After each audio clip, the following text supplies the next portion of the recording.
We're going to be live streaming on Facebook. We are recording this so we can learn as much as we need to. So, Okkert, so nice to have you here. Dennis said he needs anyway a minute or two. So let's just give him a minute. And let's, just welcome yourselves in the chat box. Okay, Tabu, Duzu, everyone is joining in. Hey, it's so nice to hear those beep beep sounds coming in. Okay. So Dennis, you just let me know when you are ready. Then we're going to kick off and get this session going. We have, and then I'm going to introduce you at the same time as well. So let's just give a minute or two for Dennis to get his speaker right. I just want to say thank you for everyone that's joining here tonight. I know you can be somewhere else and listening to someone else, but you decided to be here tonight and support, and I really, really want to appreciate you that. This is the first time that I have Dennis as a guest speaker. I see Andre Lam is here all the way from Asia side of the world, so all the way from there. Fani, nice to see you. Sagre, nice to see you. Rian, wow, fantastic. And you, Julian, looks like everyone. Stephen Hollingworth is here as well. Hey, it's fantastic to see all of you. And so I'm just going to wait for Dennis to be, he's just sorting out his speaker. He's just going to jump in back now. As soon as I see him, I'm going to kick off. So for now, time being, please just let us know in the chat box where you are from. And, maybe for interest sake, do you know Dennis, the speaker, And I see he's not on here yet. But yeah, I'm looking forward before I have to introduce him. So think about it, ladies and gentlemen. We're almost at the end of the year. It is almost time for spring. I wanted to say Lente, so it's spring, and so exciting that we can learn from each other, that we can keep going. I hope you are still motivated and that you are still positive for to live life to the fullest, to live towards your dreams. Like they said, it can only get better here. People getting vaccinated and sort of life is sort of happening around us, and we just need to hang tight. I had this video this morning where I climb a hill every day, and while climbing this hill every day, I never wanted to climb this hill. It was always like a big thing, and then my dad would come visit, and we would go and we would walk this hill. And because he liked it, he liked the challenge, and I didn't like it because my joints are in pain when I walk it. And so I started making it a challenge. Now it's like anything in life. It's fear that keeps us from moving forward. It's fear that keeps us from taking the right steps. And so what I started doing is I started making this mountain my friend. And the mountain became, or this hill became my friend. And, by making it my friend, I sort of started challenging myself every day, and every step became easier. The more I started doing, the easier it became. So I'm very excited that I can share that story with you, to never give up. But I see Dennis is here. Dennis, is your speaker sorted? I am sorry about that. No problem. So, it happens when you try and install a whole lot of other things while you're waiting. It's like, okay, well, this technology thing isn't quite work as seamlessly as we thought. Yeah, but at least it's working now. I'm so honored to have you here tonight. So for those who don't know, Stephen, I see a lot of the people you missed some of the messages before and doesn't know you. Mark says he knows you. He says you are a great mentor. We have people all the way. Andre Lam, for example, I think is from Singapore, if I'm correct, or Malaysia. I might be wrong or something like that. There's from Cape Town, Durban, Nel Spruit, Centurion. So we have people joining from around the world. And fantastic. Hopefully we will have more people. Helen is from Greece. So we have her here as well. And for those who don't know, Dennis Fourie is a business mentor, investor, and entrepreneur helping other entrepreneurs to succeed. He talks especially about startup tips, entrepreneurship, business growth, digital marketing, and entrepreneurship. He helps entrepreneurs go from zero to hero. And that's why I connected with, because I'm also the zero to hero guy. And, that's part of my story as well. And, Dennis is an experienced senior executive. He is a leader. He's an entrepreneur, innovator with 25 years experience across multiple industries, with history of growing businesses, exceeding goals, and passion innovation. His business that he started is Upstart Entrepreneur, where he gives tips for people. He's an expert in ClickFunnels. He's expert in funnel building, business, marketing, whatever you want to learn from him.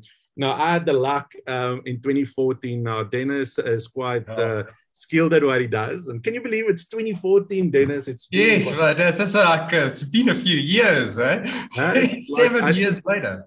Yeah, can you believe? Crazy. So, Dennis, it was the start of my career. I was just starting as a speaker, etc. And Dennis put out one day on Facebook, he's going to give away a free coaching session. And so I'm like, put my name down. He chose me. Can you believe it? I met him in Rivonia site at a shopping mall. We had like breakfast. Awesome guy. And since then, I've been following him and talk here and there. Same here, man. You've been like just onwards and upwards. You've just done amazing things. Like, freaking awesome, buddy. Awesome. Thank you. And thank you for following me. I didn't even know that. So I see your stuff every day, man. I really do. That's good. That's good. Now, for everyone, this is an opportunity to learn from Dennis tonight. If you have any opportunity to ask questions at the end, please feel free to ask. If you want to put your camera on, that would be nice, so that we can have at least some communication for those guys that are not shy. Mark, Francois, Marianne, Tines, everyone, just pop on your video if you can. It would be awesome so that we can have some interaction. And Dennis, I'm looking forward to learning from you. You have a breadth of knowledge, and it's a great opportunity to have you here tonight, to have you share. So I'm going to give it over to you. The floor is yours. The evening is yours. Give as much value as you can. And, well, I think what I'd like to do is I'd like to kind of like, I'll start off with who I am and that, and, just a bit of history of how I grew this, but let's make it more like ask me the questions. What do you want to know? Because I mean, business entrepreneurship is so broad that to try and fit this into the time it's crazy, right? So if you guys have got questions, please, pop them into the chat and let me see what I can answer. But just to give you a bit of background, I've been an entrepreneur now 25 years. I've started a lot of businesses, and I've failed lots. Let's be honest. I have failed a lot, and I have failed hard, But I've even had to, during failures, I had to go and get real jobs, go work for people, and then save up a bit of money, and then start the next venture. So you carry on, right? And really, it was over the last, let's say, 10 years, the last decade, and that success really actually got to me, where I actually achieved it in terms of actually being able to build 7- and 8-figure businesses. Now, when I talk about 7- and 8-figure business, I'm talking in dollar terms, not in South African rand terms. I was able to build several companies in various industries, from manufacturing through to tech was probably my most successful in terms of tech, developing app and stuff like that. And then obviously e-commerce. E-commerce has been literally over the last, I'd say 5 years or 4.5 years now, about 4.5 years, has really just taken off completely. And I think I achieved quite a lot of success in that. What I decided is actually it was 2014 was my turning point where I kind of decided, well, I want to become a mentor. I want to try and help other entrepreneurs. And I was invited to go and speak at the African Union in Addis Ababa in Ethiopia to the African leaders about entrepreneurship and the importance of entrepreneurship in Africa. And the reason I mention it is because it was a turning point in my career where I kind of decided, wait a second, surely I can mentor people too. If I can do this, why can't I try and mentor some people? And in the beginning, bearing in mind, I'm running, 7-figure businesses and that I didn't really have a lot of time to do mentorship. But, I kind of plodded along, trying to help one person a month, maybe 2, etc.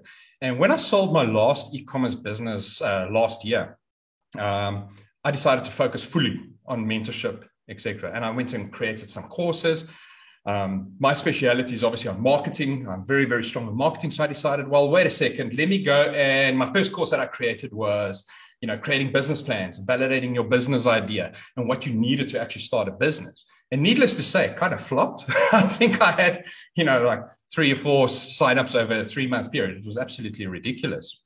And what I ended up doing was I said, okay, well, what does the market really need? And I think this is an important thing in entrepreneurship. Too often, we always say, follow your passion, follow your passion. But you've got to ask the question. You've got to ask that hard question. Does the market want what you're passionate about?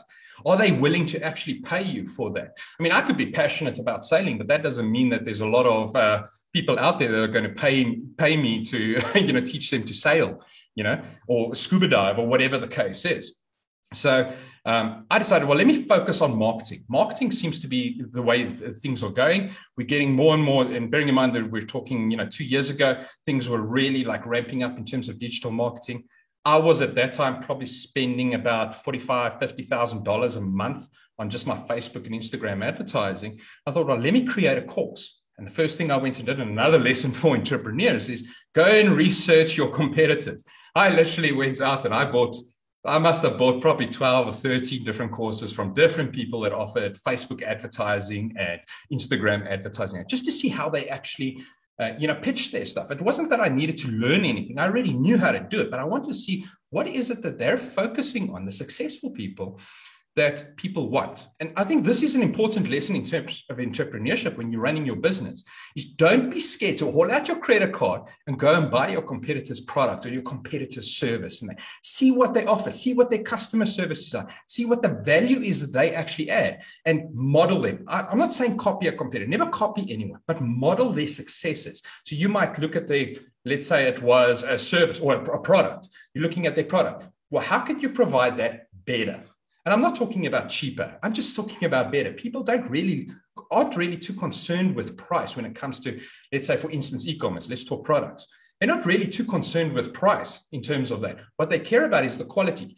People buy people. And I mean, Mark's on here. Mark's a sales expert, right? And he'll tell you, people will always buy people. It doesn't matter about your price, your price point, etc. They want to see value. And what are the two things that people are looking for? You're either solving a pain, so you're addressing a pain that they've got, or you're fulfilling a desire. Those are the only two things that people care about when they're shopping online specifically. Okay, even offline. I mean, if you're going to do it face-to-face, the same two things apply, right? So I went onto the competitors and I kind of looked at what they were offering and how they were structuring, how long their courses were. And what I saw, I managed to identify a gap in the market. A lot of people were providing these courses and telling you, okay, this is what you need to do. You need to do ads in this way. You need to have certain creative. You needed to, target these kinds of audience. But no one was telling you how. Click here, go to menu here, etc. So I said, okay, well, let me go and create a course on, for example, Facebook advertising. I went and created 4 courses, which took you literally from planning, setup, management, and optimization. And you actually follow me screen by screen as I actually do what I teach. So you're watching me do it and you're following along. Needless to say, it was one a huge success. I mean, the course sells for, on average, about $500, and we had just over 3,600 students sign up for this thing in a year. It was like astronomical growth in terms of this online course. But what it woke me up to, and a lot of, and helped me in terms of my mentorship, was when I'm speaking to entrepreneurs, it's important to understand. Well, firstly, go look at what your competitors are doing. Look at what the market wants, right? And try and fill that gap, because a lot of times we're too focused on the big guys. We're looking at them saying, well, we got to focus on that. We got to sell the same thing. We got to sell the same thing. You don't need to.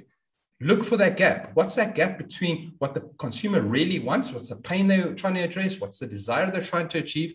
And then what their competitors are offering, and try and focus on that gap. It doesn't help you go head on head with a big competitor. I mean, if you're an e-commerce store and you're trying to go head on head with Amazon, you're going to lose at the end of the day. You got to try and find that gap. You got to try and find that niche. And I think it's become more and more important in terms of entrepreneurship when starting a business, and that you actually do research. The most critical component you could ever do, right, is research, market research. You need to understand who is your ideal customer. I get so many people. I mean, today I must have done, I think I did about 6 mentorship calls today. About 6 mentorship calls.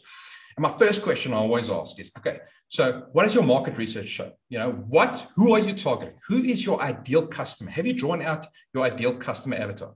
Have you defined where they're located, their gender? Are they married? Do they have children? What are their interests? Their likes, their dislikes, education level, all of those kinds of things. And you'll be surprised that of all the people that I've ever mentored and met, I would probably say that at least 95% have never done that. It's always based on assumption, like everyone can use my product. Let's target, for instance, let's say your store was in South Africa or Spain. Yeah, let's target the whole of Spain. We're going to do that. No, don't do that.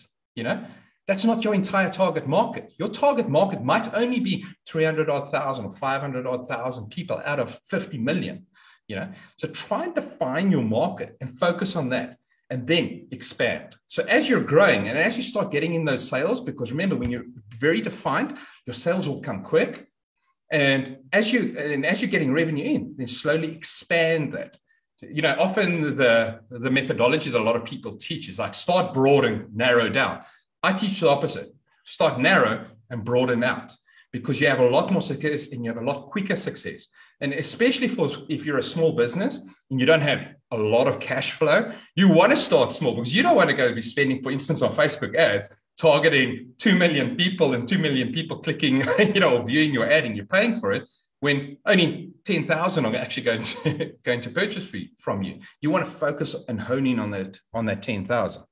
So, I've got lots. So what kind of e-commerce businesses did you have? I've actually had a variety. So we actually had a scuba business. It was actually more T-shirts and stuff. So we did T-shirts and hoodies and things like that. I did drop shipping. So I did snow globes. I did the blenders.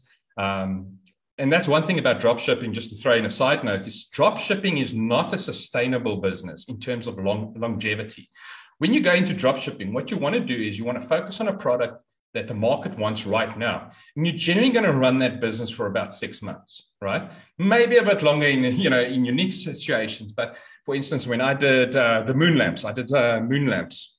And so one of the first people to go and start drop shipping these moon lamps. We sold just over 9,000 of these units in about 4 months. But then what you found is so many competitors entered the market and everyone was selling moon lamps. You can get these moon lamps in different colors, where suddenly it just becomes a price war at the end of the day. Your advertising costs start shooting up, all of that. And that's the time when you say, well, let's cut it down. We've made $700,000 out of the deal. Cool, fantastic. Let's move on that. But yeah, quite a variety of different e-commerce businesses. That's just to answer that question. Where was I?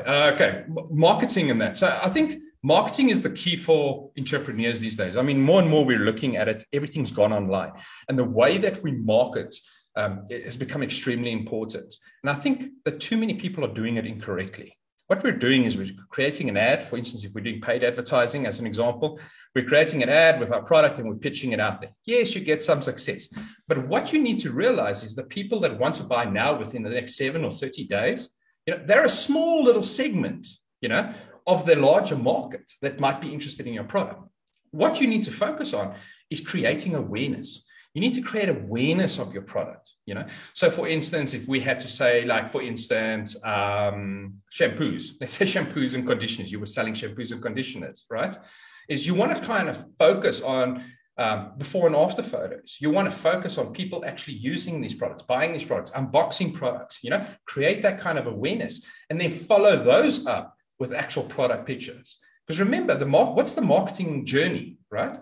It's awareness. From awareness, they move to interest. From interest, they move to consideration. Now, consideration is generally where they start going to your website. Everything before that is online. It's whether that's Facebook or Instagram or Pinterest or whichever platform you're using.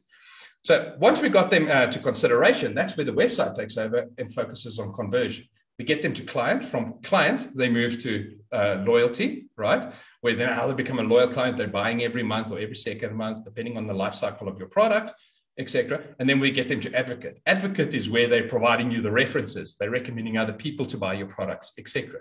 So that 6-step process, you've got to take a client from, I need to make them aware that I exist, right? In other words, I need to provide them a hook, that's going to get them interested. I've got to provide them a story that tells them about me, tells them about my product, how I am going to solve your problem at the end of the day, or how I'm going to help you achieve your desire or whatever the case is. I'm going to create that kind of awareness, get them interested in my product, get them to start considering, yes, I maybe need this, I need to buy this, etc., and then convert them to customer all the way through to advocate.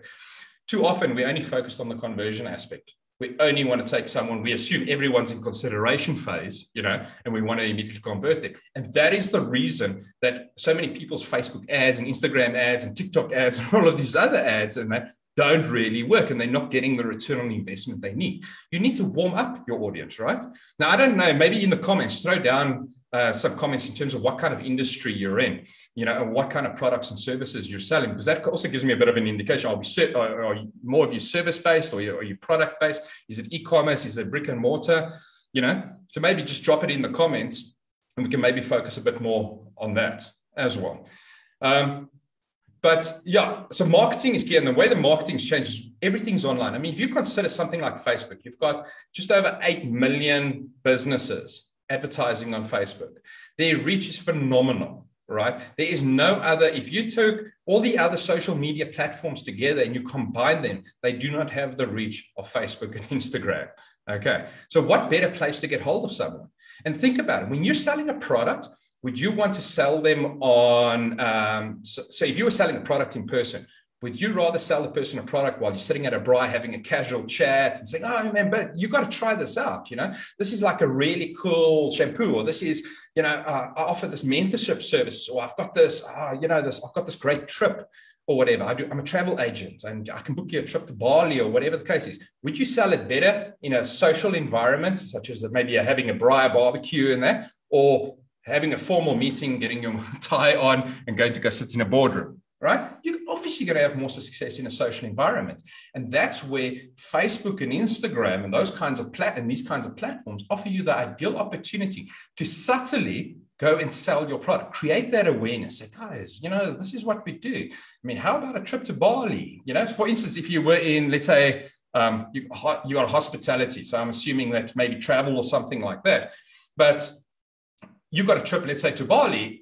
You could start off with videos of people running on the beach, or kayaking, on the in the ocean and that, or going on scuba diving trips, or maybe doing the rapids in Bali and all of those kinds of things. Showing these little videos, and people are like, oh, I really need to do that. It's on my bucket list.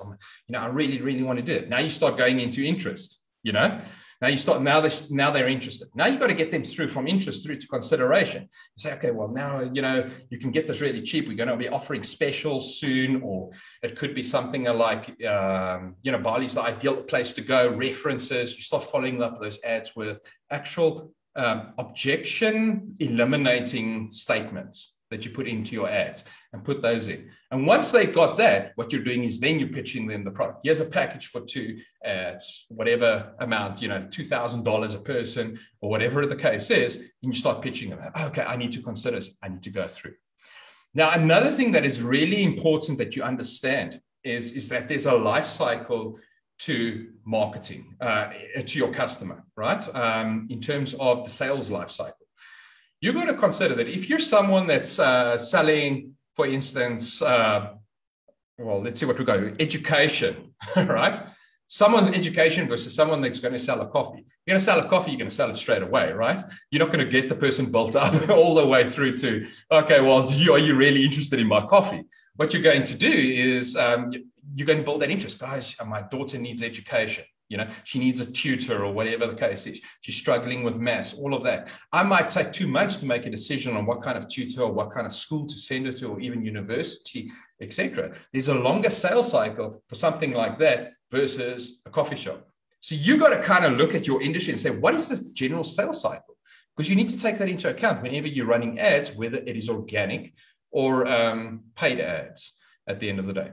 So we've got a coffee shop in the business center. Okay, education, development, hospitality, service-based, artist. Okay, that's interesting. Artist, financial advisor. Now the question is have you gone online with your businesses? What are you doing online to promote your businesses? There's a lot of people that say, well, if you've got a brick and mortar shop, you don't need to actually go online. Rubbish. You have to go online. You need to be promoting your services and building a brand online. Okay. Do you guys have any questions so far? Do you want to type in any questions if you have any? I sell health and organic products, most products for the entire family. Would you say that I'm too broad? Okay, so the question, I sell health and organic products. Most products are for the entire family. Target audience are people that wants to make lifestyle changes. Would you say that I'm too broad? Well, so that's Lavona. So the question there, Lavona, is yes, you're definitely too broad if you're just going for people that want to make lifestyle changes. What you've got to kind of focus on is you've got to focus on, you've got to narrow your audience. I would narrow my audience to say, okay, let's look at only families, right? People that are married, as an example. Let's target, and generally in those kinds of decision making, who's the person that actually makes the decision in the household? I can tell you now that most of the time when it comes to that kind of stuff, it's most likely the wife that's going to make that decision, saying, okay, guys, we need to get healthy, the kids need to get healthy, etc. So I would narrow it down and say, I'm not going to target men and women. I'm only going to target women. I'm going to target them over the ages of 35, from 35 onwards, possibly. The reason for that is anyone under 35 has actually no interest in making lifestyle changes when it comes to, organic products and diets. So they don't really care about that much. I mean, for them, it's more a fad, so they, it's like, oh yeah, I've got to go buy Starbucks, or I've got to go buy this, oxygen water, or whatever the case is, But when it comes to family stuff and you're actually wanting to make a change, and then I'll go target women over 30, and start pushing out a message to them that's relevant to them. And I think that is a really, really important thing to understand, is you need to be targeting people relevant with the right message relevant to them. So in other words, it doesn't help. If you look at my email marketing, let me use an example. If you look at my email marketing, I use AI, a lot of AI in my email marketing. So an email that you would get from me, an email that Helen would get from me versus what Fritz would get from me would look different. They would look completely different because she's a woman and he's a man. So they get different things. And depending on what industry I've marked her in on my CRM, etc., she would get certain message and he would get a different message. Now, I've actually just created one email and I've put in options to say, okay, this content is tagged to females and this one's tagged to males. This one's tagged to hospitality. This one's tagged to something else. So I've created my emails like that. So it's automatically sequenced to actually push out a message customized to the person. Now, there's no reason you can't do that in terms of your email marketing, your Facebook ads marketing, all your ad messages, etc., etc. Please, can you discuss sales funnels and what the best programs are to help build the most effective and easiest funnels? Okay, Talia, that was from Talia. Okay, so funnels, I love ClickFunnels. Okay, I'm a long-time supporter of ClickFunnels. I absolutely love it. Just ease of use, the biggest in the market. And really, in terms of a support and community in there, it's absolutely fantastic. So I love ClickFunnels. And the reason for that is just simple. It's just so simple and easy to use. They're not trying to be everything for everyone. I mean, yes, you get all of these other funnel softwares like GrooveFunnels and all of these that promise you, okay, we can do your CRM, we can do all of these other aspects of the business. But the problem is that their focus is moving away from what funnels are supposed to be, to a whole lot of different components that they now need to support and manage. Whereas ClickFunnels, their focus is, okay, we're into creating funnels, managing affiliates and your email sequencing and stuff like that. I really love the funnels. I think funnels are much better than websites. A lot of the websites that I've developed and helped clients develop, we anyway turn into funnels, whether they're using Shopify or WordPress even. You could even create a funnel on WordPress if you wanted to. You need to make it look like a funnel. But let's define funnel there for a second, right? What is a funnel? A funnel is we're taking people that are coming in and we're directing them where they need to go. Okay, to make a decision at the end of the day. We're not just throwing them on a homepage and saying, okay, well, I hope they click one of these categories or one of these products and they actually go through and actually buy. What we're doing is we're giving them an option, and it's only one option. Which, where do you want to go? Do you want this? Yes or no? If you want this, I'm collecting your information before you proceed further. Why do we do that in funnels? Simply because once we've got your information, we can retarget you, whether that is via email or even Facebook, because I can import all those email addresses, names, etc. into Facebook. Facebook will match those with your Facebook profile. So the next time you log into Facebook, you're seeing an ad and you're like, how the hell did Dennis get hold of me on Facebook? He's not friends with me on Facebook. I don't like his page, etc. Meantime, all you've done is you've actually landed on one of my funnels and you've actually started seeing an ad. Okay. So yes, in terms of funnels, I definitely recommend ClickFunnels. I obviously use a variety. I use ActiveCampaign for my email sequencing because I like that predictive sending, and specific content related to, the kind of people that I focus on. So, and it deals with my CRM, etc. as well. And then obviously my courses and all of that, we actually run on Thinkific.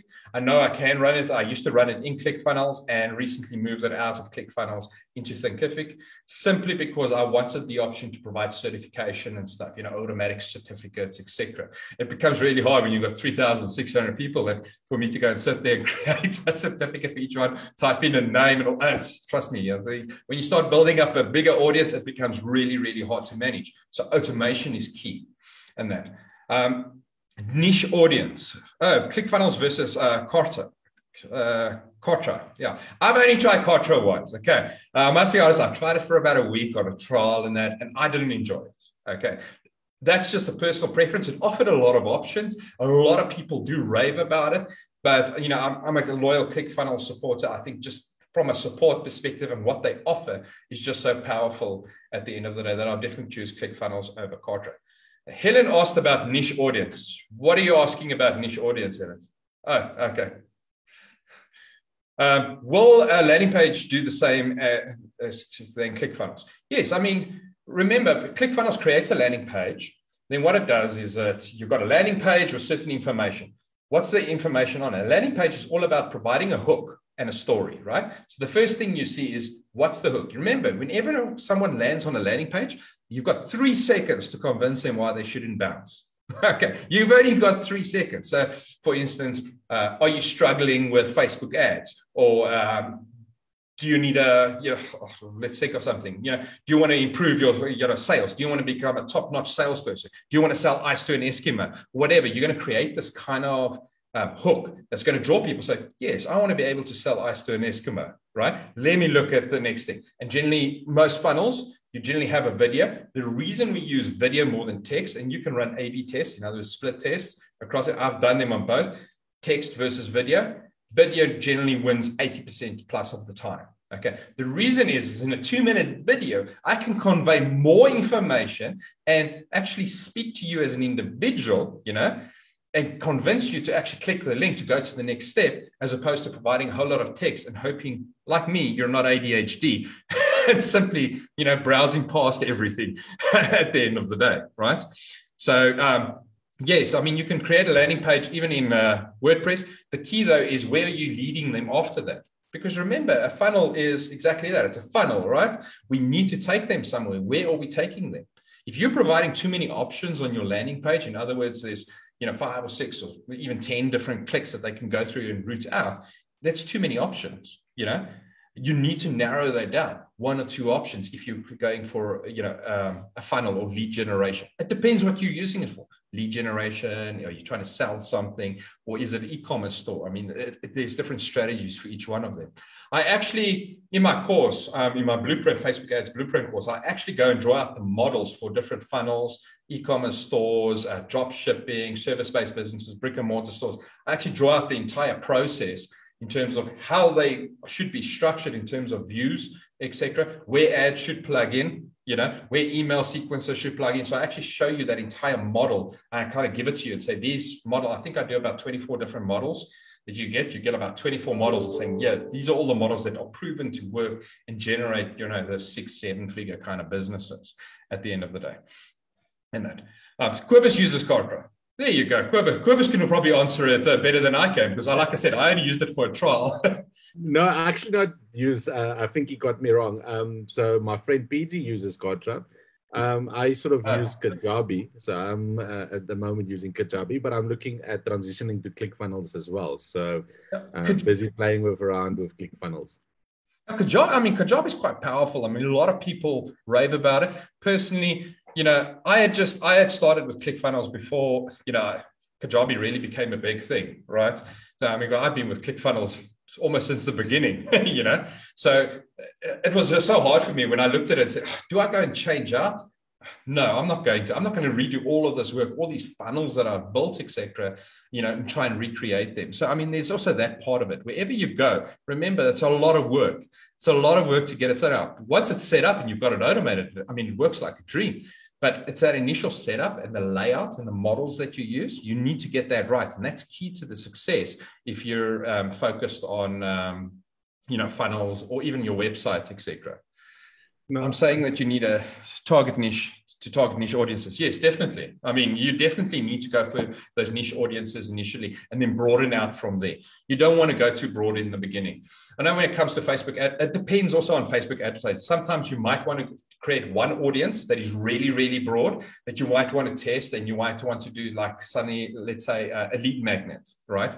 So you want to offer them and say, listen, my name is Kobus and I want you guys to come and, come join my webinar or something. You can actually go quite broad with something like that.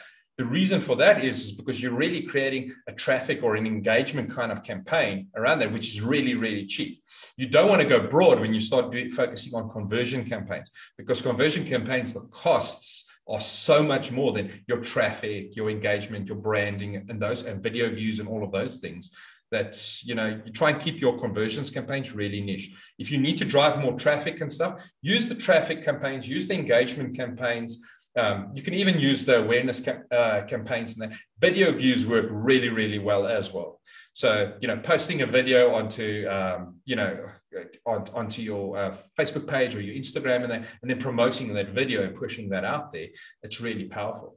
I mean, I don't know how many of you guys actually follow social media news and that, but what was it, 2 months ago, the CEO of Instagram even came out and said, Instagram is no longer a picture, an image-focused platform. It's now a video-focused platform, And we actually ran a test with a client, and we said, okay, well, they normally post a lot of videos in their stories, right? And they post videos in their post section and that. And we converted them and said, okay, wait a second. We're going to run this for 3 weeks, and we're just going to post we're going to post it to your stories, but we're also going to post it to Reels. Their engagement on their stories are generally about 800 to about 1,000 views at a time, right? Per video. So it's quite significant. They're established brands, so get about that. On their Reels, for the exact same video that went to Reels, was 34,000 views. Okay. That is, Reels has taken over. Why? Because even when I go onto Instagram, I don't go browse the posts and all of that. And what I do is I go to Reels, and I'm browsing through it. Why? Because I see some really funny TikTok things and all kinds of other crap. It's entertained me. But, every now and then there's something in there, and they're creating awareness, and stuff like that. So you kind of want to go videos. Videos is extremely powerful. You can convey so much more in a 5 or 10 or even 15-second video, than you ever would in a single image at the end of the day. My internet is unstable. Where can I get this recording? I think Cobus can answer the recording part. Monthly membership versus once-off product purchases. Which works better for online courses? Okay, so I've tried both. I've tried in the beginning, I tried the monthly memberships and that. What I found though is that a lot of people, you must realize that not everyone is as ethical as we are here, right? So what they go on is they go and run the courses. They've got screen recording software, and they literally download everything, right? In about a month, and then they cancel their membership. Right. So instead of carrying on and paying the $47 a month or $97 a month, etc., you get these people that just go and download everything, cancel it after a month, and then they're not there anymore, but they've got all of the stuff and they do it in their own time over a 6-month period. That happens quite a bit, unfortunately, within the course thing. I prefer to charge once off in terms of that. However, what I do is I do offer payment terms. So I could say to you, okay, you can go and buy the course for $497 or you once off, or you can pay $97 a month over 6 months. You choose, in terms of that. So in terms of getting that reoccurring revenue, I'm still getting it if I'm offering the payment terms. It's like $100 more in terms of that. Now, I find that the ratio is about 70-75% that go on the monthly paid over 6 months aspect, and about 20-25% or 30-25% that actually pay the once off, just the $497 per course, etc. to go through. So I mean, memberships are really good. It depends on what you're offering. If you have a lot of courses and you have a lot of content and you're releasing frequently, so let's say there's a motivation for me to actually stay in your membership, whether that could be webinars, it could be live training, it could be, are you releasing a new course every second month or every month, etc. Yes, then definitely monthly memberships makes 100% sense. I mean, reoccurring revenue, we preach it, you want that reoccurring revenue, right? But if you're someone like myself, I mean, I only offer, about 6 different courses and stuff. It doesn't make sense to have it on a monthly, a monthly basis, until I get to that stage where I'm actually providing constant new material all the time at the end of the day. And also you need to take into consideration that you're also updating your courses, right? So depending on what it is you're teaching. So maybe sales, you'll never go and really update it. You might update it once every second year or add on an additional module once a year, maybe, who knows, right? With something like Facebook advertising, to give you an idea, I updated my Facebook ads course in November last year for 2021. Then iOS 14 hit. So February, we updated. I updated, re-recorded 126 hours of video, right? It's absolutely nuts. Then in March, I redid it, right? Which only finished in June. Yeah, in June, at the end of June. The new one actually launches now on the 1st of November, the new version of my Facebook ads course. So I've literally updated it almost 4 times in less than a year. That's an astronomical amount of work. So also be careful what you choose to teach and how often you are going to have to update those kind of courses, because it can be really painful and it takes a long time to do. But if you've got the right sequence and you've got the right equipment and you've got the right software that you're using, et cetera, it actually becomes quite easy. You can learn and do this yourself. You do not, and I teach this often, you do not need to go and hire a professional to go and create your videos and to, edit them and do your sound and music and all of these other things. There's software tools out there that just make it so easy for you and that are quite cheap, for you to actually go and create your entire course sequence at the end of the day. Are there any other questions? Yeah, I think the thing is for me, Dennis, that I want to ask you as well. All of this marketing has changed. Do you find that as marketing become more of a expertise now to be able to market, like on social media and all of it? It's not just, okay, you are one of those that takes you step by step to do it, and things are changing. Is Facebook still the place to advertise? What about LinkedIn, Pinterest, and all of these other platforms, or are you just focusing on Facebook? No, so definitely. I mean, LinkedIn is definitely a good place to advertise at all. What it depends on is, where does your niche exist? Where does your ideal customer exist? If they exist on LinkedIn, LinkedIn is a great place, to get contact, depending on your kind of business, right? If you're selling product-based businesses, or if you're selling to the consumer, in other words, B2C, then Facebook and Instagram and TikTok are those kinds of places. I mean, TikTok's really great if you're targeting people like under the age of 30 and that. It's a really great place to actually go and advertise and create awareness. Whereas if you're targeting at the older, in terms of 30 upwards and that, you kind of want to focus on, Instagram is generally anything from 18 upwards, right? I think it's 18 to 55, I think is their kind of peak range, which is extremely broad if you think about it. But Facebook is even further. Right. So it really depends on where you want to, where your ideal audience is. In terms of how complicated it is, and do you need to, is it a specialized skill? No, I don't believe it is. I mean, I was self-taught. I did tons and tons of courses. I hired mentors. I must have spent probably close to, almost $200,000 on courses and mentors and stuff over the last 7 years, just to teach me Facebook advertising and stuff, and Instagram advertising. And I must be honest that if you've got it in a structured way, you can actually, if you go do a course, you can actually learn to do this stuff yourself. You do not need to hire an agency. I mean, I get a lot of agencies that come to me and they attack me often. I get messages every day. Like, oh, Dennis, you can't say that, man. You got to give us a chance, kind of stuff like that. They make it out that it's extremely hard. No, it's not extremely hard. If you've got a logical mind, in terms of process, in other words, if you're a process-driven kind of person, then it's actually quite simple, because marketing is all about a process, creating the awareness, building interest, taking them to consideration, closing them, you understand? And if you can take them through that, and with different kinds of ads focused at each step to take them through that process, it's actually really simple. The hard part is actually the setup. What? It was someone's upset. So it's actually the setup. So it's getting your Facebook ads account set up properly. Too many people, it's like easy. Oh, we're just going to follow some YouTube video and quickly go through it. Oh, there's a lot of other things that you've got to take into consideration. Have you set up your conversions API? How are have you set up, aggregated event management, your card details, your budgets, all of these other things. Have you verified your domains, all of these different things that need to be done in a certain sequence, or close to a sequence at the very least, to make sure that you've got the proper foundation in place. I mean, you need to remember something like advertising, whether this is LinkedIn or Facebook, etc. You've got this foundation, right? You've got to build this foundation right and solid. You've got to build that planning solid and say, this is how it's going to work. This is how thick we're making it, etc. Before you go put up the pillars and the roof, etc. Otherwise, it's just all going to collapse. And that's basically, I think the hardest part in terms of marketing, Cobus, is it's actually not really a specialized skill. I mean, you've got every Tom, Dick, and Harry out there at the moment. They're marketing experts or social media experts or whatever the case is. I think it's more what results can you deliver at the end of the day? You've got to be careful because you can lose a lot of money. I've seen a lot of people coming to me and they're crying and they're like, oh, I lost so much money in advertising. Dennis, can you help me? Because, what do we do? I trusted this person or I trusted that person, etc.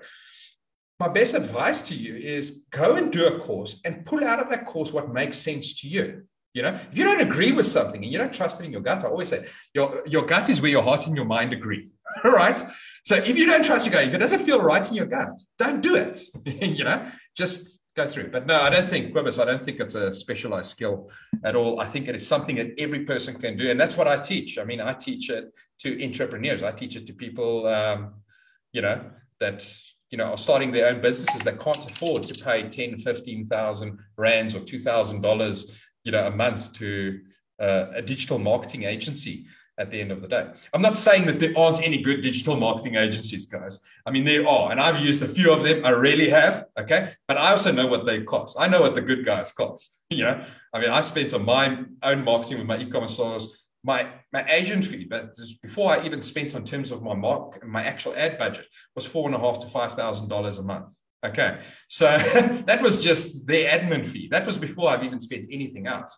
So if you've got that kind of budget, yes, I'll even recommend you some of the top ass, kind of marketing agencies out there. But if you're starting small and you've got a really, really small budget, you can actually do this yourself if you want to.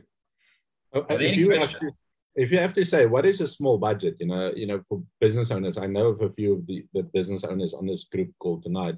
What should they look at starting out with for marketing? And I think that is the most question that they usually ask me, where should we do? Do we start with $100, $100? If you can take a business. Yeah, so I kind of recommend per ad that you run, right? So that Facebook's broken into campaigns, and each campaign consists of ad sets, which is essentially, I don't know why they call it ads, it's audiences. So you can have multiple audiences in a campaign, and then each audience can have multiple ads, right? So for that audience that you're targeting, you do not want to spend less than $5. Okay. So if you're in a first world country, it's $5. If you're in a third world country like South Africa, and that 50 Rand. Okay. So that's kind of your limit in terms of that. Facebook kind of looks and says, okay, well, these guys are kind of serious. Let's actually, give them a bit of a nudge. You understand what I'm saying? I never, ever, even with testing my own stuff, I started $5 a day. Even though I've got ads that run that I was spending, I've got some here that spend about $400 or $500 a day, But when I started there, it was $5 a day, and I ran it and I kept running it. And what you need to remember, especially with the changes and stuff like that, in terms of iOS and things, is reporting's delayed, and it's based on averages mostly at the moment. So there's different ways that you need to pull this data. So what happens is you can go and run your ad for 3 days. Say, I'm not getting any sales. I got 2 sales or whatever the case is. This is ridiculous. This isn't working. I'm going to switch it off. But what's actually happened is you actually generate probably 5 or 6 sales if you went and checked your Shopify store or ClickFunnels, etc. You just don't know it actually came from the ads. And then 4 or 5 days later, suddenly when you go look at their data again a week back, instead of saying 2 sales, it now says 5 sales, kind of thing. It's because Facebook has got a delay of 5 to 7 days at the moment in terms of the reporting. And even then, when you go look at your accuracy score under your event management, you can kind of get them. They've got match ratios there. The average match ratio is 7.5 out of 10, right? Which means it's 75% accurate. So anyway, even if you got, let's say, 7 sales in it, you most likely probably got 10 at the end of the day. So they're only counting what they can actually track at the end of the day. What we've done is we've actually, in order to get if you want really, really accurate reporting when it comes to Facebook ads, I don't know how many of you know what UTM is. Is UTM tracking, is putting UTM on the back of your link. So you've gone to websites where you suddenly see like www.upstartentrepreneur.com/AB campaign ID equals blah, blah. It's a long string of letters, isn't it?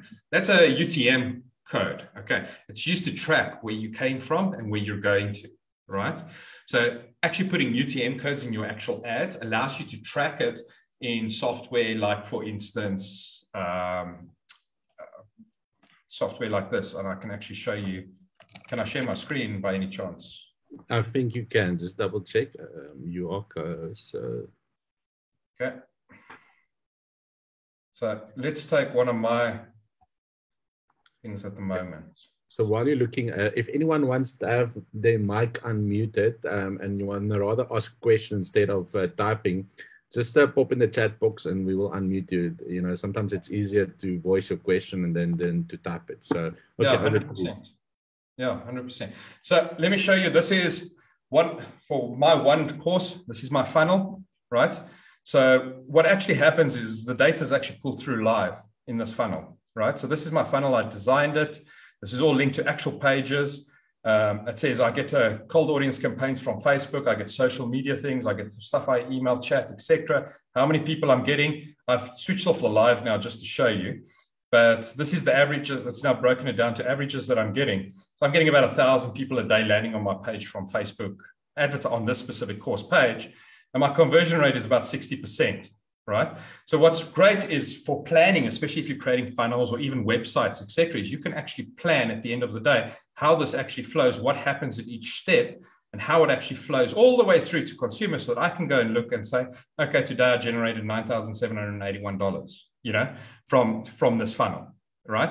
And that's accurate data. It says, how much did I spend? I spent $700 in terms of advertising and other costs related to this. So this is really, really cool. I use this a lot for planning because I can go and look at something like this and I can go in and say, I go and create a funnel for a client and I can say, okay, let's say your conversion rate here is 40%. Let me see if I can do it. 40, yeah, I can edit it. 40%. I'm going to change this 95 point whatever percent. I'm going to change that to, let's say, 80%.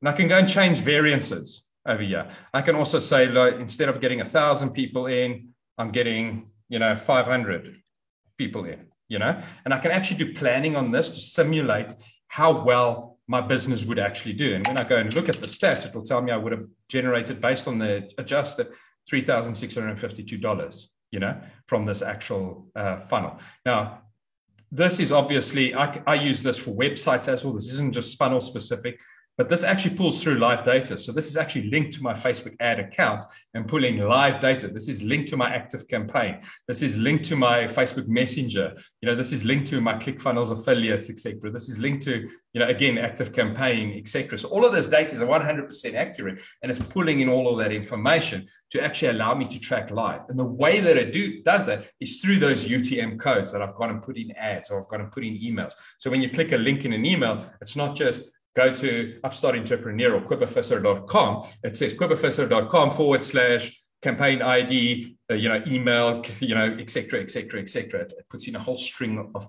code, which allows us to actually track where people are going, et cetera. So this here is, I teach this. I provide about 22 different models or 24 different models of this for different industries and different funnels and websites. But it tells you what you go through to abandoned cart, what kind of abandoned cart. So this sequence here, if I had to open it up, and I don't want to obviously show you all of my sequences in terms of that, but if I had to open it up, it would show me a sequence of 5 different emails that actually go out, and one goes out an hour later, a day later, 3 days later, 5 days later, and 7 days later, and each one's got a specific message, that we've tested and proven to work that brings back about 46 to 48%, of customers that have abandoned, that have bounced the page maybe, or abandoned a cart, etc. So this is quite powerful, extremely powerful software that we use. As you can see here, this even links to other funnels. So I've got, different funnels here. I've got 4 other funnels. So the data that flows here will actually flow out and flow into my other funnels. So I can go to those funnels then and I can see, okay, well, how much is that each one of those funnels actually generating at the end of the day? So planning is key. And if you're going to do a website or you're going to do marketing planning, etc., it's nice to draw it out like this, plan it out. Now, you don't need fancy software like I use, to do this. You could go do this on a board, and say, if I can get 1,000 visitors from Facebook, right? And I can get, and my conversion rate from landing page to my add to cart is, let's say, 10%. Or whatever the case is, you can actually then plan and see, okay, what can I improve? Do I need to improve my landing page? Why is my add to cart to checkout so low? People add to cart, you'd assume they're going to check out, right? Why is there a 20 or 30% drop off? Is there a problem with my cart? Am I not providing enough information? How do I increase my value? Do I provide upsells? Do I provide cross sells? Do I have bump orders on? All of these things you can plug into a simulation and see, how would this actually affect the revenue that I could potentially generate at the end of the day. Does that kind of make sense? Anyone questions with regards to that? I just see someone said something in the chat box, if you can check. Yeah, I mean, Facebook ads are great if you have margins on your products to sustain them. Otherwise, you'll just burn out on customer acquisition costs from Dexter. Yes, and I mean, definitely, it all depends on how you mark up your products. But now we get to another issue, right? Is how are you pricing your products or your services? Now, services generally isn't really a big problem because you've got quite a lot of margin to really play with at the end of the day if you're a service-based business, unless of course you're outsourcing and then taking into account salaries and all of that kind of stuff. But with products, what I find is, and this is something that I find is quite unique to third world countries, is third world countries tend to we can only mark out 20, 30, 40, 50%, on that. Oh, we're only selling our product for, 200 Rand or 500 bucks or, 200 Rand or 250 Rand or 150 Rand even. Oh, no, that's too expensive. We can't sell it. We got to only mark up 20%, etc. Rubbish. You look at any one of the successful guys. I've got a lot of clients that have started when they came to me, they were doing like 50, 60,000 Rand a month, and they're now doing 800, 900,000 Rand a month. And trust me, not one of them are marking up less than 2, 3, 400% on their products. Okay. So can you put in their costs into your product? Yes. Remember, you're selling value. You're selling to solve a solution. You're selling to address a desire at the end of the day. You need to provide your pitch properly. And also increase your basket size. I mean, instead of selling something like, let's say it was a shampoo, right? I'm going to sell you a shampoo, and the shampoo costs, let's say 200 Rand, for argument's sake, So what's that? $15, right? So 200 Rand, I'm going to speak in Rand. So 200 Rand, I'm selling this, the shampoo to you. Okay, cool, I'm going to buy it. Yes, my acquisition cost for that will probably cost me 100 Rand of that, which means I'm probably running at a loss, or close to it. If my markup's only 100%, or, whatever my markup is. But if I had to say to you, okay, well, I'm going to sell you, this person wants a shampoo, but I'm going to offer them a bundle because I know that they're going to want the conditioner and they're going to want a gel as well, maybe, right? I'm going to sell this bundle, and this bundle costs 800 Rand. So instead of one product is 200 Rand, the other one 300 Rand, and the other one 400 Rand, I'm going to give you like a 10% discount if you buy the bundle. And I'm going to provide you a solution. This here is, let's say, your styling bundle. This one here is, like Stephen and myself, bald head bundle. Whatever the case is, we create these different bundles and stuff, and people love bundles. I mean, and look at upsells. So when someone does say, okay, no, we don't want the bundle, and they click an add to cart, where's your upsell? What is your upsell that you're offering? You need to have something that pops up and says, listen, you're buying this. What goes really well with this is this conditioner, this vanilla scented conditioner. Would you like it with it? It's 5% off if you buy them together. Yes, why not? We actually tested this. So we ran this last year. We actually ran a test with the permission of one of my clients, and she actually does sell shampoos and conditioners. And we said, listen, you got to trust me on this. She was like, no, you can't do upsells. You can't do cross sells. This stuff's not going to work. I don't want to piss off my clients. Please don't do it. I said, I'll tell you what, any money that you lose in terms of this, I'll personally refund you. Okay. But if you make money, you're paying me 20% on whatever profits you're making. Okay. And we're going to run this, and we're going to run this for 2 months. We increased revenue in the first month alone, and she was generating at that stage probably about 400,000 or 500,000 Rand. First month alone was 70,000 Rand in additional revenue allocated purely to upsells. 70,000 Rand. That's 15% of her total revenue generated was purely upsells. We hadn't even taken into the account the cross-sell, because what we did is we offered the upsell and said, okay, instead of just buying the shampoo, buy the conditioner too, right? Get that. Then what you do is when you get to the cart and they go to check and they say, check out, you go do your cross-sell. Okay, well, would you like a hair towel with that? Would you like a diffuser for your hair dryer to go with that? Yeah, sure. Why not? It's extra. And because if you add it now, you get 10% off the normal price as by buying it separately. Yeah, sure. Just add it on. Cool. There you go. Suddenly the basket size is 900 Rand as opposed to the 200 Rand product you're planning on selling in the beginning. You understand where I'm coming from? So once you've got that kind of thing, it doesn't matter that the ad cost you $100, because now you've sold the 900 Rand bundle out of that 100 Rand. What you also need to take into account is the lifetime value of your customer. Your ad isn't costing you just that first sale. So yes, if you're selling a product that is a once-off purchase and no one's going to ever buy it again or ever come back to your shop, yeah, okay, you're going to lose, right? But a good e-commerce business is you have a product that people are going to come back and buy again. It's a consumable, or it's something that they can buy add-ons for, or whatever the case is. Like, for instance, if you're going to buy a camera, right? I'm going to buy this camera, then I'm going to buy underwater housing, then I'm going to buy a pole for the thing. Oh, then I want lights for the thing. You understand what I'm getting at? There's always something to sell them on with. What's the lifetime value of your customer? You need to know what that is. It could be, let's say, 3, 4, 5,000 Rand. Now, if you think back, I spent 150 Rand to get that person on board, to get him as a customer. Was that really that expensive to make 3,000 Rand in terms of a lifetime value out of that person? No. But what we're doing is, psychologically, we think, oh, no, it just cost me in my product. They only bought 250 Rand and cost me 150 Rand to get this client. Oh, I'm losing, I've completely lost. No, you haven't. What is the lifetime value of that customer? Because remember, they're going to keep on coming back. And they're not going to be clicking your ads to come back. They're already there. They know to come back to your stuff. You're going to target them with email, cheap stuff. You don't have to go and spend on Facebook ads to retarget them and upsell them. So they had another question there. Could we all have should we have a different funnel for each product that we sell? Cobus, I must be honest. So I kind of cheat a bit, right? Yes, ideally, you kind of want a different funnel for each one because it just makes more sense in terms of running it. But I want to hit that 2 Comma Club on ClickFunnels. So I've kind of taken my 4 funnels and combined them into a single funnel, kind of thing. Because, you only get that. The 2 Comma Club is when you hit $1 million in terms of revenue. We're only on like under 800 or 1,000 at the moment. So it's like, I need to hit that. And the only way to do that is it's linked to a specific funnel. So what I've done is I've taken all 4 of my courses, my blueprint, my starting up, next level, and ROAS, and I put them all into one funnel, and they're all interlinked and they flow kind of through each other, if you know what I mean. And by that, it's kind of like cheating. But yes, ideally, you do want 4 different funnels. I need to talk to you to get that tip going. Oh, no, it's like, because you want to hit that 2 Comma Club, man. That's what you want. I want the car. I want the Ferrari.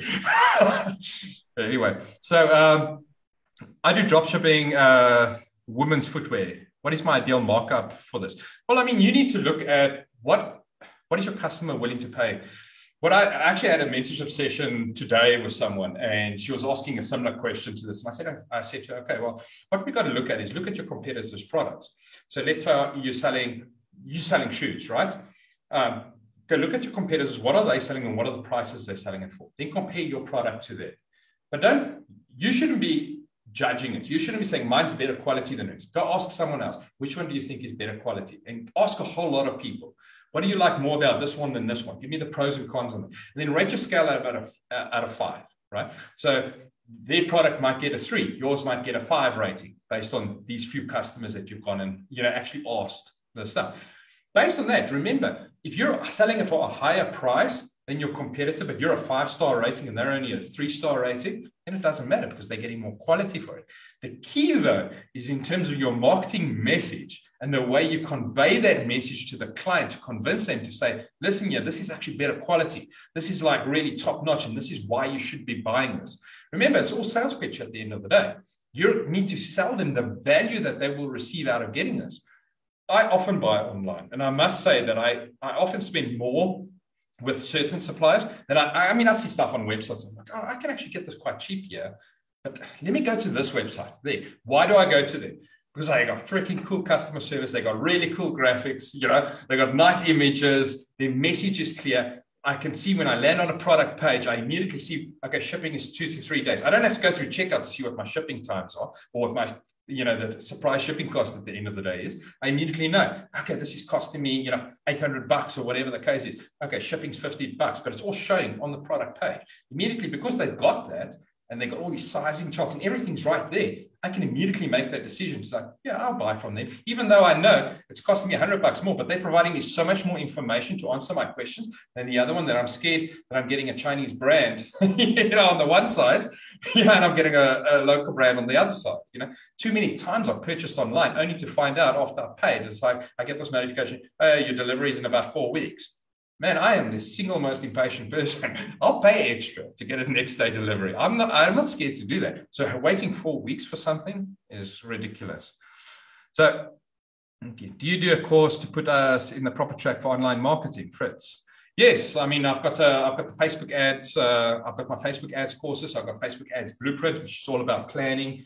model, structure, strategy. So basically those models and stuff that you saw on my screen, showing you how to draw these out, actually do the planning, how you set up your structures in terms of your ads, the budgets you need to allocate, the kind of ads you need to set up. That's the first course. The second one is called Facebook Ads Starting Up. Starting Up is all about the setup, setting up your business manager, setting up your ad account, making sure all your settings are right, all the way through to setting up your audiences, setting up your campaigns, ad sets, ads. At the end of that one, you're running your first actual live ad. Then my third course is Facebook Ads Next Level, which is all about management. So how do I manage my ads? I'm now running my ads. How do I manage it? How do I do A/B testing? How do I manage campaign budgets versus ad set budgets, etc.? How do I deal with rejected ads? All of those kinds of management issues. And then my fourth course is my Facebook Ads ROAS recipe, which is all about increasing return on ad spend. So now you're making money. You've got this money, you're getting, let's say, maybe a 4 or 5 return on ad spend or whatever it is, and you now want to increase it to a 6 or 7 or 8, then you would do that course. Each one flows on to the next. Okay. So yes, you could technically start at number 3 and run through, but the problem is that the foundation is actually, I'd probably say 70% of all of it together, because if you don't have your foundation right and your models and structures and know what ad to send, when and where, the rest doesn't really matter. And that. In rand or dollar. I sell it, all my stuff is in dollars, sorry. So, yeah, all my stuff is in dollars. Our courses, actually this weekend, we're running a special. Our special kicks off this weekend. We've got 80% discount on our courses. Our courses sell for $497 each normally. That's for 4 courses, so per course, 4 courses. With a mentorship session, and you get accountability sessions, etc. So it's about, the package is $2,997. That's what you buy for the package. We're selling all of that for $497. So everything for $2,997 for the next 2 weeks. We're going to be running it for $497. What that includes is all 4 courses. We have weekly accountability sessions where you jump on a Zoom call exactly like this and you ask questions. So if you've got any questions, etc., you ask that. You also get a free one-on-one Zoom mentorship session with me. So I actually help you along too. You've got access to me via Messenger, etc. So whenever you've got questions, you ask.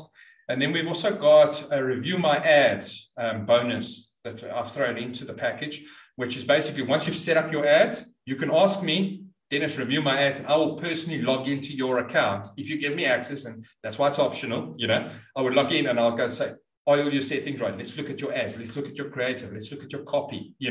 I would look at your audience and see who you're targeting. And I'd make suggestions. Okay, let's change this. Let's change that. And I actually help you in your account while you're watching, so you can see, each and every little change. So that's extremely powerful. That's one of the things that people really rave about. So so unfortunately it is in dollars. I'm sorry, but $497 is a great deal for what you're getting. It's a total of just, I think it's 93 modules in total. So there's 93 modules that you can progress for. Also bearing in mind that you get lifetime access to the course and it's unlimited updates. Okay.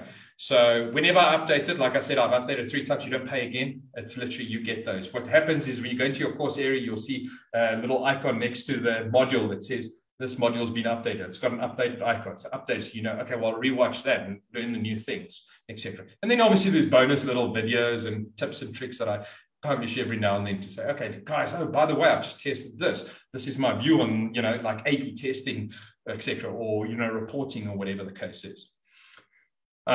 So Lavona, I've answered those. So that's $497 for the package. I must just check. Dexter also asked something a little bit up from Fritz. It says, would you suggest? Would you suggest getting started on Takealot or Amazon FBA first before starting your own e-commerce store? Well, I mean, that's like, I think that's more based on personal preference at the end of the day. I mean, you've now got someone, you can go and put your products on Takealot. Go and advertise, go and put it on there, and they're going to take they actually take quite a large chunk in terms of commission and stuff on your product. So you're anyway going to have to be marketing out there quite significantly. The benefit of that is you obviously get that exposure and you get more sales out there. The problem with it is you with every other competitor out in there. I mean, I buy and take quite a lot. I must probably spend 10, 15,000 rands a month on that platform. And I know that when I click on something like I want to buy new lights, etc., I needed to buy new lights. I go click on lights, and every supplier in there's got lights. and I'll go look at one, I'll go back. And as soon as I click on one at the bottom there, they've got each of that person's competitors selling lights. So at the end of the day, what does it become? A price war, right? Because I know Takealot's policies are so strict, and I know Amazon FBA is so strict that, if these guys screw up, they are going to refund me. I don't have to worry that, it's some e-commerce store that I have to fight with to get my money back. However, you've got, in terms of profitability and stuff, at the end of the day, in terms of long-term strategy and building a brand, if you're planning on building a brand, yes, then definitely you need to start your own e-commerce store. I wouldn't then go and try and sell or Takealot. That would be an added extra. So I'd already have my e-commerce store, and I'd be filtering my products through Amazon or Takealot or whichever one of these other, eBay, et cetera, and I'd be pumping them through those channels, definitely. But so it depends really on budget or starting and where do you want to go. What's your vision? Brand or no brand, at the end of the day. You finally convinced me that I don't want to try to be a businesswoman anymore. Oh my word. Oh my God, how can you say that? I know. I'm at crossroad. Go on with my products and just focus on my art. Made my call now, I think. I'm going to focus on my art. This is so overpowering. No, it's not. Oh my God, Chris, I'm sorry, man. No, Marianne, listen, it's not. The best is you learn from people like Cobus, other mentors out there. There are so many people that have gone through all the crap, that have failed. So, I failed to the point of living in a car with my daughter. Okay. We were getting leftovers and stuff like that from a local garage in Fourways in Johannesburg, where the owner used to give us the leftover pies for the day, those leftover pies and croissants and stuff. And we could use his bathroom in his manager's office so I could clean it up. I went through that kind of shit for 2 months before an old lady, comes in there and she says, "Look, I see you all the time. What are you doing here?" I'm like, "Well, I don't see. I lost everything in a partnership. I just, everything's just went haywire." And she was like, recently widowed. She was 82 years old, and she was like, "Well, I live on a farm and it's quite scary alone. Would you like to come and stay there? We've got cottages and stuff there. Please, all you need to do is train my horses and stuff and, put up the fences." And I really became like a freaking farmhand at the end of the day. But what happened from that is, each night I'm sitting working on my plan and she would be staring over my shoulder. What's this? What's this? And I was like, and she gave me money and she came to me and she said, "I've got $100,000 for you. I want you to go start your business."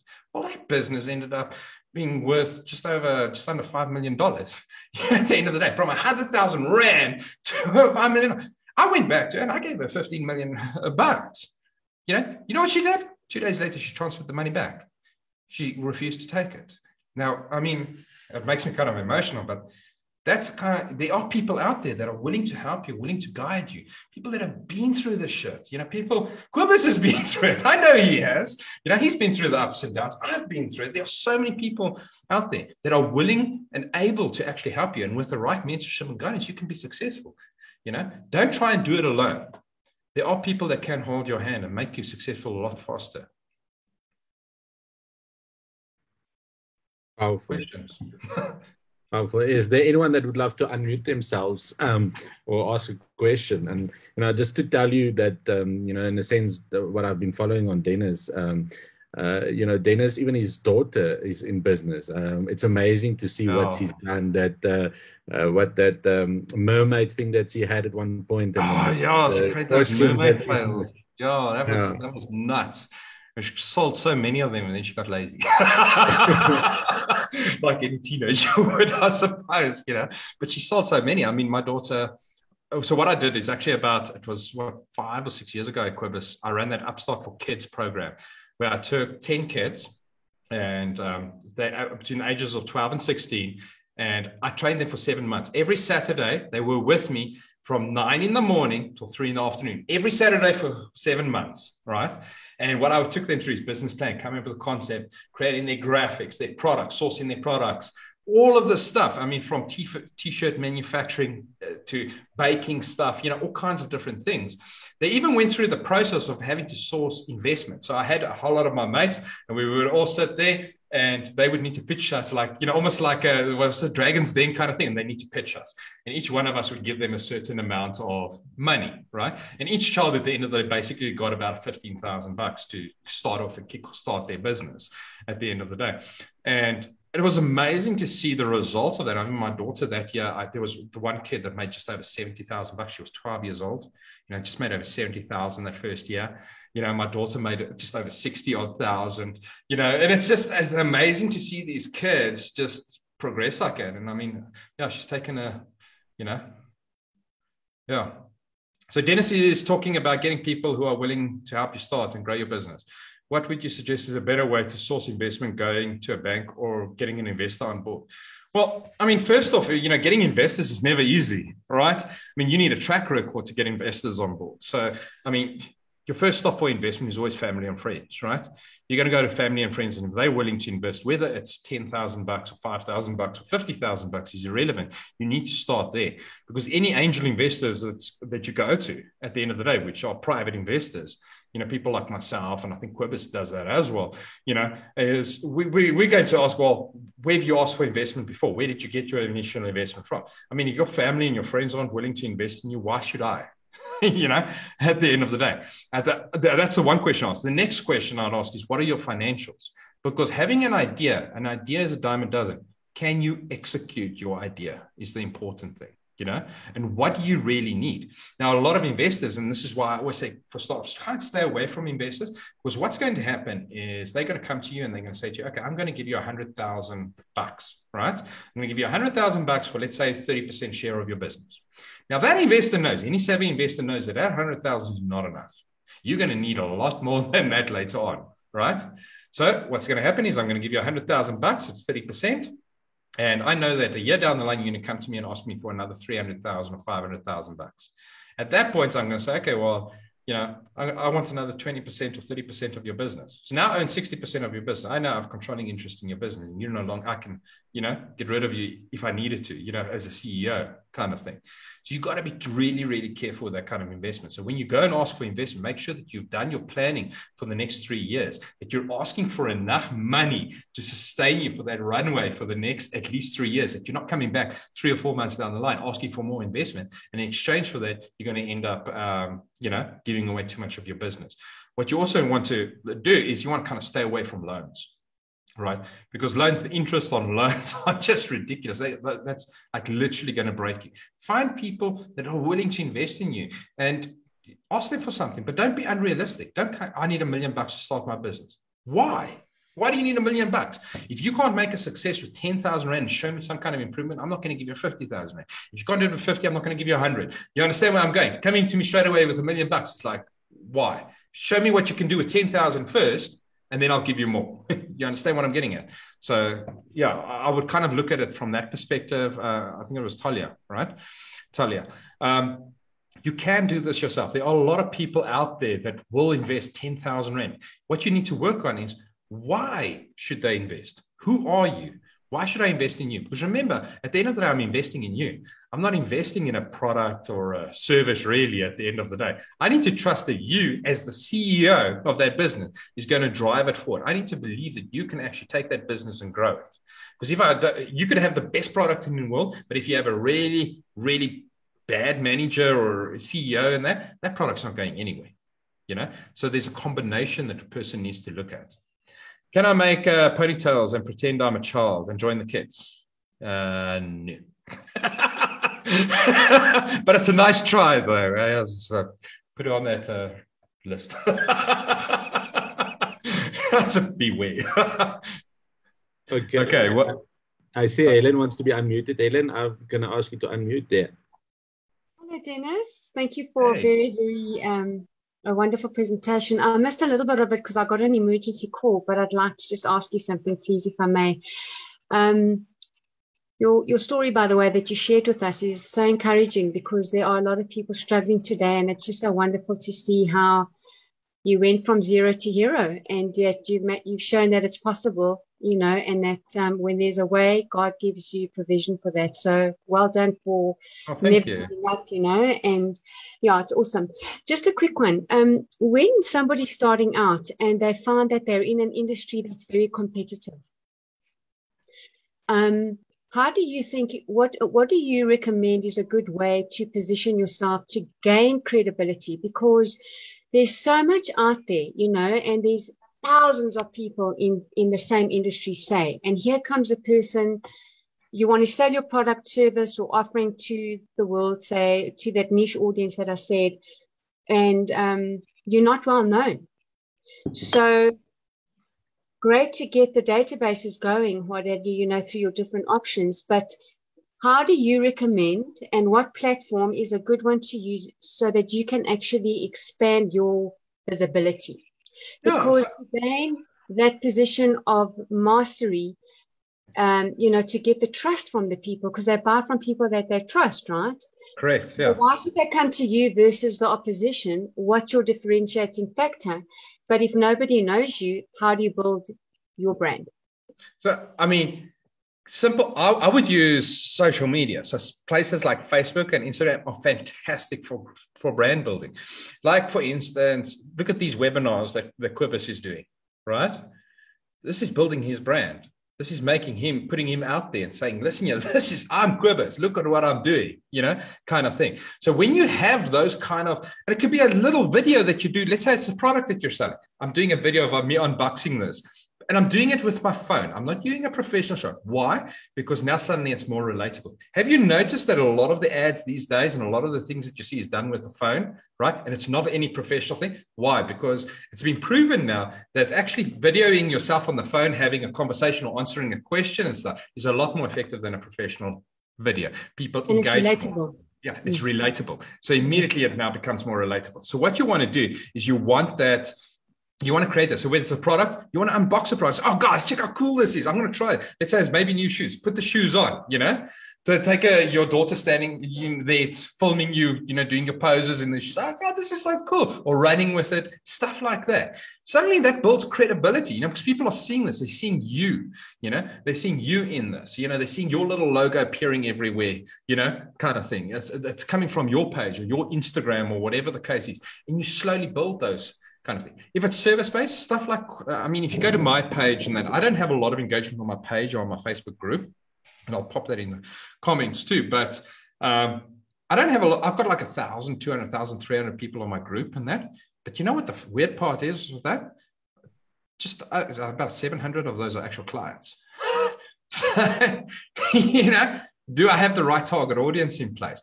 And the nice thing is now through like providing quotes, providing lessons, providing some kind of video where you're answering questions or just showcasing your product. It could be something as simple as a mug, pouring this into my guys, check this mug. It says, I love dad, or whatever the case, whatever it is you're selling, just doing a lot of video and stuff like that.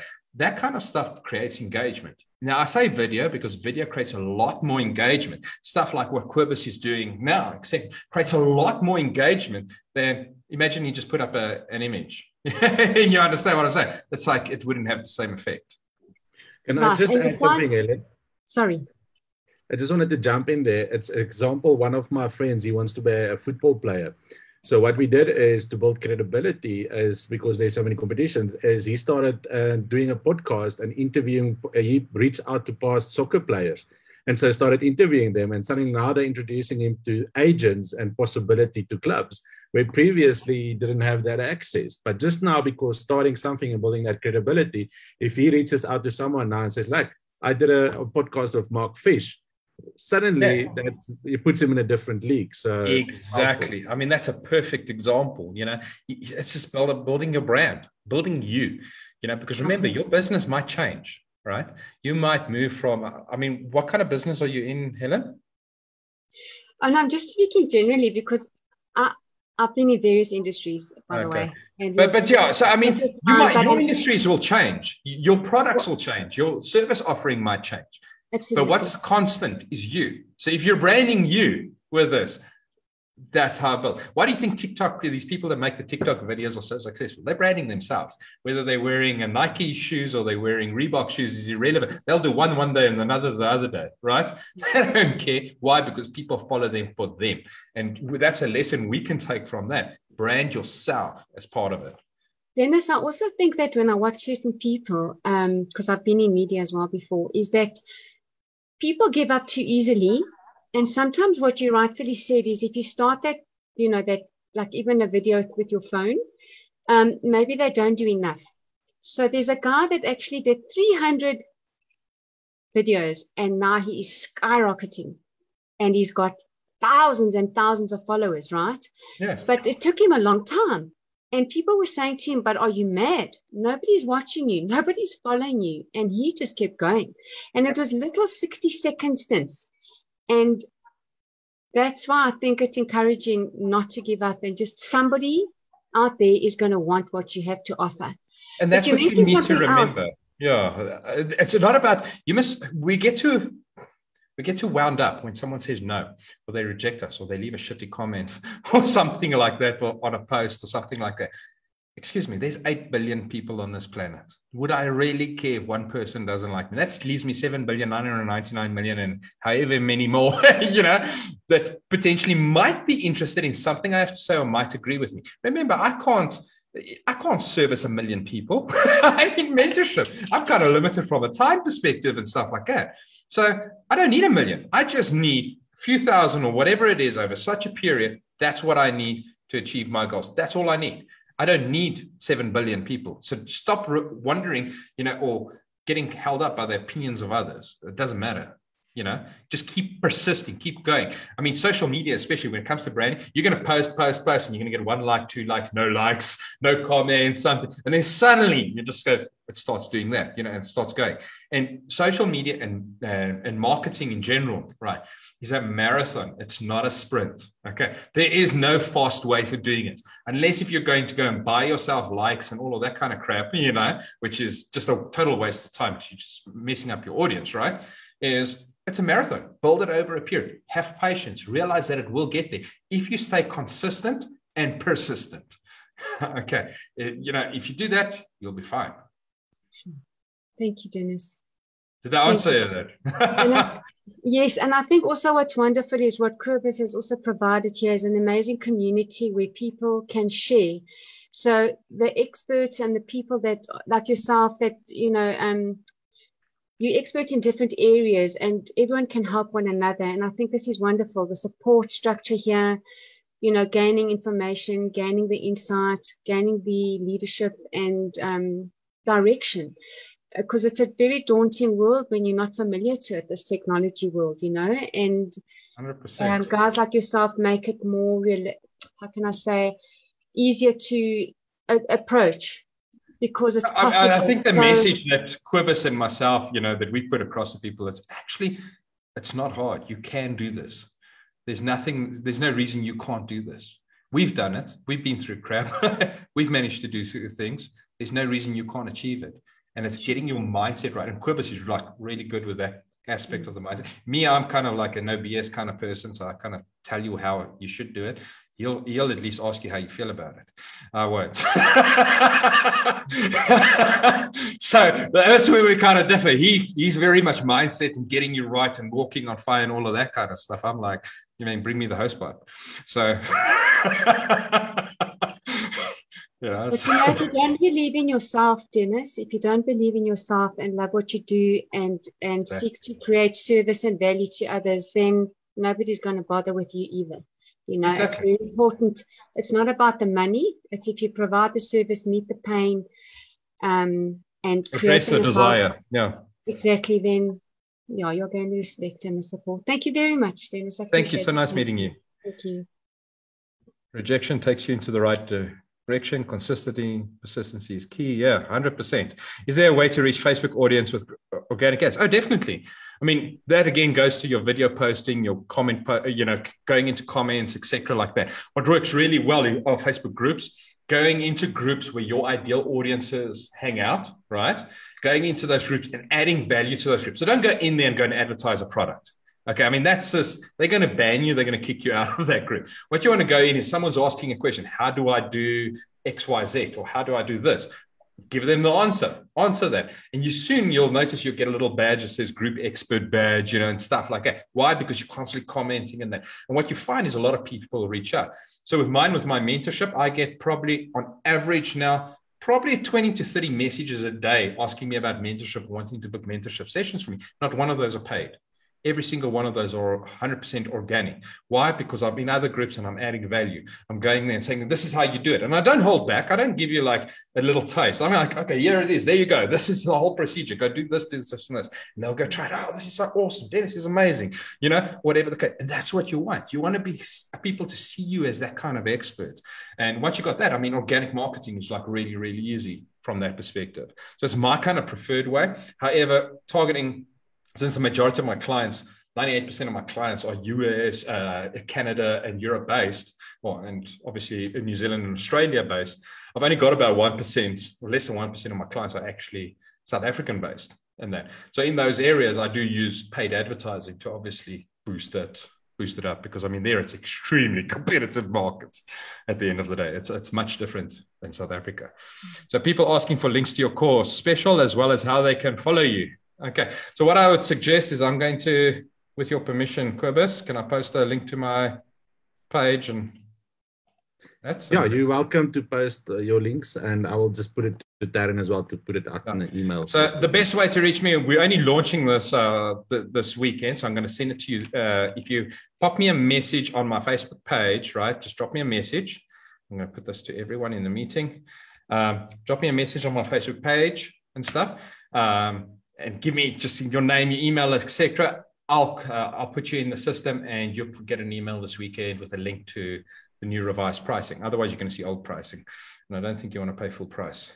So that's the Facebook page, or you can also reach me and ask questions on my group as well. And there it is there, and that. So yeah, there you go. So you guys are welcome to obviously reach out. I'm very open in terms of Messenger and stuff like that. I really suck at emails. So Messenger, WhatsApp, whatever, I'm good. Your mindset is your business, and your business is your mindset. You always get what you focus on. Oh, definitely. Saying, I mean, I agree 100%. Power, man, power. Rejection takes you in the right direction. Definitely. I mean, I think rejection is kind of the universe's way of saying to you, listen, yeah, you're on the wrong track. You've got this goal in mind, you know, you think you're on the right track. Let me actually just, you know, nudge you in the right direction. I mean, Cobus is probably a better person to answer those kind of things in terms of, you know, mindset and, you know, dealing with rejection and stuff like that. Because I mean, he's like got a lot more knowledge than I do in terms of that kind of stuff. But yeah.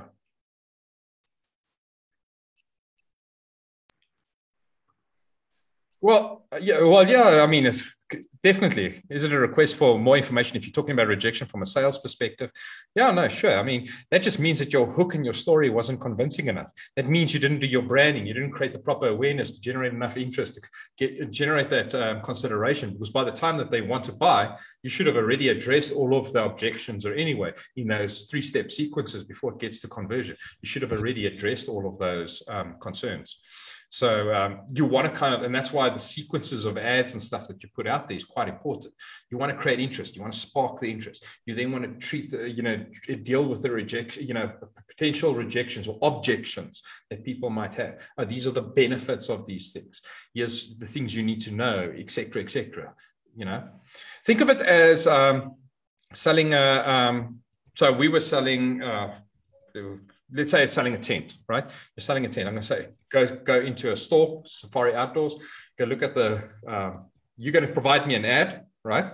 So you can show me an ad. I'm going to see this ad of a tent. I'm saying, I'm at Bass Lake this weekend and I need a tent, right? I definitely need a tent. Let me go to Safari Outdoors and look at tent. I walk into the shop, right? So I'm going into the shop. I go walk all the freaking aisles to try and find this place because it's big, right? I go and see it. They got 3 or 4 colors. I look at the price and I'm like, yeah, this is $600 or whatever it is, you know, $600. I don't know. Let me go look around. I might go look at Macro or something like that. You know, I'm not too desperate. Okay. That's the way people generally do ads. But now if I go and create an ad that pushes you through to like a funnel or something that actually guides you through the process, I see the same ad, right? I now go through to Safari Outdoor. What happens is a sales rep's meeting me at the door saying, listen, yeah, I know you're interested in tents, buddy. You know, come, let me show you. Yeah, we got 4 different colors: pink, blue, green, yellow, red. I got 2-man, 4-man sleeper. Man, these tents have been used from the, you know, steps of the Himalayas all the way down to the rocky beaches of Bali. You know, I mean, this stuff is freaking amazing. And by the way, listen, you can get it. It's only $600. But I tell you what, for $1,000, I'll throw in 4 chairs and match. What do you think? Which one are you going to buy from? You understand what I'm saying? So it's the way that you present your message to people at the end of the day that's going to actually convince them, should they buy your product or not. Cool. Any last questions? Anything? There you go.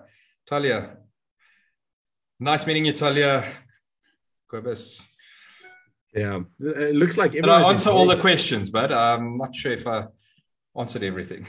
Yeah, I think, end of the day, if there's anyone, just maybe for the last minute or so, just pop in a question if you want to. Otherwise, I think I will speak to Dennis, and maybe in a few weeks' time, we can do another session and see if we can get more people. I think one thing that is important is that you all take action, and I heard what Marianne says, and everyone, in the end of the day, it's not easy being an entrepreneur. It is going to be challenging. It's not an easy road with the world happening now. But I think one thing that I got from Dennis tonight as well, we need to think bigger. It's not just South Africa. His business is all over the world. Now, is to get to your business, to get to Canada, USA, the world is your market. Instead of now just having 40 million possible people, where probably 10,000 of them are your possible clients, now you have the whole world.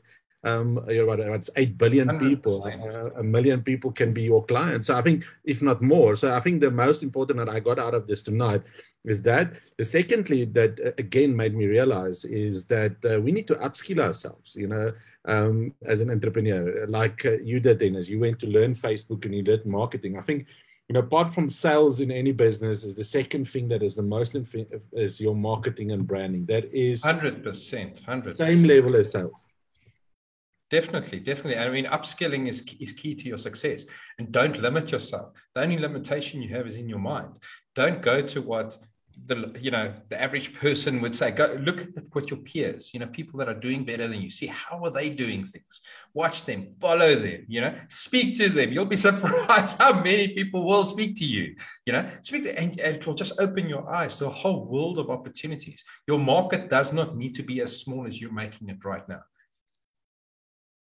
Definitely. Okay. Dennis, again, from my side, thank you. Thanks, buddy. Appreciate the opportunity, and thank you, everyone. Appreciate it. 7 years later. For those who are watching on Facebook, thank you. I've seen some of you were commenting on it, and thank you for participating. I think also, secondly, for those who are watching this recording, thank you very much. The links are there. Please follow Dennis. One thing that I can definitely say, if you follow him on Facebook, he does give a lot of value. I'm in similar groups than him. I don't know where he gets time. Maybe that's something I need to learn, is how to write, because I'm not a good writer, but he would write, not like one sentence, paragraphs for the people. No, but it's like word vomiting, Yeah, I know. It's like, I'm like, my tongue usually hangs out to say, how does Dennis write all of this stuff so easy and fast? But I think that is the one thing you do. You do give value on that. So, and awesome. After, for 7 years, that time has flown, and I just need to get. I need to come do some firewalking. I know. I need to bring my daughter to do it. So she's like pestering me for that. So, 15th of September. I'm there, but I'll be there. Send me those details. I'll do it. So for anyone else, if you want to meet Dennis in person, 15th of September, come see him walk on 500 to 600 degrees Celsius of fire. What? Don't scare me now. I'm going to take it easy. We start with ice. Progress slowly. Oh, man. Oh, love it. Okay. Oh, awesome, buddy. Thanks so much, guys. I really appreciate it. Thank you for your time. Cheers, Dana. Any last quote from you, Dana? Last question. I call it quits. Awesome. Great stuff. Thanks, guys. Cheers. Thanks, everyone. Cheers. I'm just posting the last links in it. If you have missed it, I'm just going to keep this going for a minute or so before I end the call, so that you can just click on the links in the chat box. It is in the chat box to go follow Dennis and reach out to him. So if you can do that, thank you again for everyone that showed up tonight. For those who are watching on Facebook, it's awesome that you are here and looking. And for the regulars always showing up, thank you. I really appreciate you. And have a beautiful night. Tuesday night, it's the beginning of the week still, so you can still go out, crash it. make some business, make some money, and see you on the next one. Cheers, Dennis. Cheers, everyone. Cheers, mate. Bye.